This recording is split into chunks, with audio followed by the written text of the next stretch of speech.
Joseph Rudyard Kipling was born on 30 December 1865.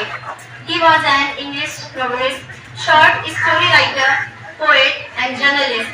His notable works are The Jungle Books, Kim, Captain's Courageous, The White Man's Burden. His poems included Gangadi and If. He won Nobel Prize in Literature in 1907 as the first English literature writer to receive the prize. Now, I call up Honorary to say few quotes of Rudyard Kipling. Of course, the most powerful drug used by mankind. We are all islands, shouting lies to each other across seas of misunderstanding. Do you know about Mowgli? Yes. Now we are representing the characters of the Jungle Book. These are the characters of the Jungle Book. The Mowgli, Baloo, Bagheera, and